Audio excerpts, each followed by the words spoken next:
நமஸ்காரம். மிதுன ராசி ராகு கேது பெயர்ச்சி 2025 எப்படி இருக்கு?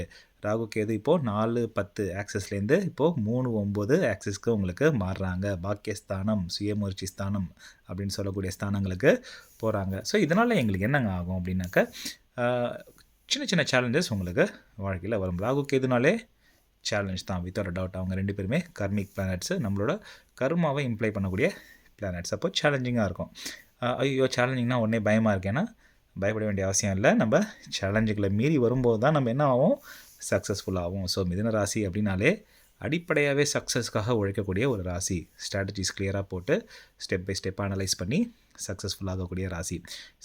சேலஞ்சஸ் எங்கே வரும்? நமக்கு கொஞ்சம் கம்யூனிகேஷன் ஸ்டைல்ஸில் வரலாம், பர்சனல் ரிலேஷன்ஷிப்பில் கொஞ்சம் சேலஞ்சிங் டைம்ஸ் வரலாம், சுய முயற்சி நானாக எடுக்கக்கூடிய முயற்சியில் கொஞ்சம் லேசினஸ்ஸு, கொஞ்சம் அப்படி ஒரு சோம்பேறித்தனம், ஃபெட்டிக் இதெல்லாம் வரக்கூடிய வாய்ப்புகள் இருக்குது.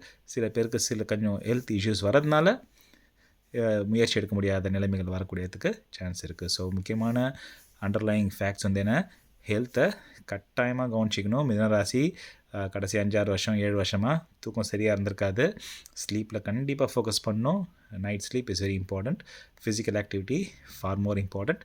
கொஞ்சம் நடங்க, இல்லை ஓடுங்க, ஏதாவது ஒரு ஃபிசிக்கல் ஆக்டிவிட்டி பண்ணுங்கள். மைண்ட்ஃபுல்னஸ் வளர்த்துக்கிறது, மைண்ட்ஃபுல்லாக பேசுறது. மிதுன ராசி அண்டர்லைன் பண்ணிக்கோங்க, மைண்ட்ஃபுல்லாக பேசுறது. பர்சனல் ரிலேஷன்ஷிப்பில் இருக்கவங்க கூட, வீட்டில் இருக்கவங்க கூட, யங்கர் சிப்ளிங்ஸ் முக்கியமாக, மாமா முக்கியமாக, இவங்க கூடலாம் கொஞ்சம் பார்த்து பேசணும். இப்போது கெரியரில் சன் ஃப்ளக்சுவேஷன்ஸ் வர டைம். அப்படி ஸ்டடியாக போயிட்டுருக்கும் போது, நம்ம ஜாலியாக பிளேனில் போயிட்டுருக்கும்போது திடீர்னு ஒரு டர்புலன்ஸ் வர மாதிரி ஸ்லைட்டாக ஒரு டர்புலன்ஸ் வரும். கண்டு பயப்பட வேண்டாம். ஃப்ளைட் சேஃபாக தான் லேண்ட் ஆகும், அதிலலாம் பிரச்சனை இல்லை.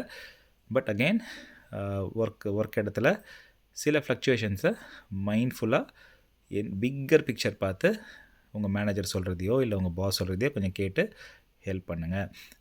இப்போது நமக்கு முக்கியமான 2 வார்த்தைகள் என்னென்னா, அடாப்டபிலிட்டி 1, ரெசிலியன்ஸ் 2. கொஞ்சம் அடாப்டபுளாக கொஞ்சம் விட்டு கொடுத்து, நம்மளோட ஸ்ட்ராட்டஜி யாரும் அக்செப்ட் பண்ணலனாலும் விட்டு கொடுத்து போயிடுங்க. ரெசிலியன்ஸ், ஒரு வாட்டிக்கு ஒரு ஃபெயிலியர் வருது அப்படின்னா come back, you will get stronger. நம்ம ஒரு 30 கேஜியை ஜிம்மில் எக்ஸசைஸ் பண்ணும்போது 10 வாட்டி லிஃப்ட் பண்ணால் தான் நம்ம மசில் ஸ்ட்ராங் ஆகுது. அந்த மாதிரி சேலஞ்சிங்கான டைம்ஸில் நம்ம திருப்பி ட்ரை பண்ணி ரெசிலியண்ட்டாக இருந்தால் தான் நமக்கு சக்ஸஸ் வரும். 1.5 வருஷத்தில் கண்டிப்பாகவே இந்த ராகு கேது பேச்சினால் உங்களுக்கு வரப்போகிறது வெற்றி தான். என்ஜாய் பண்ணுங்கள், ஜாலியாக இருங்க, சந்தோஷமாக இருங்க.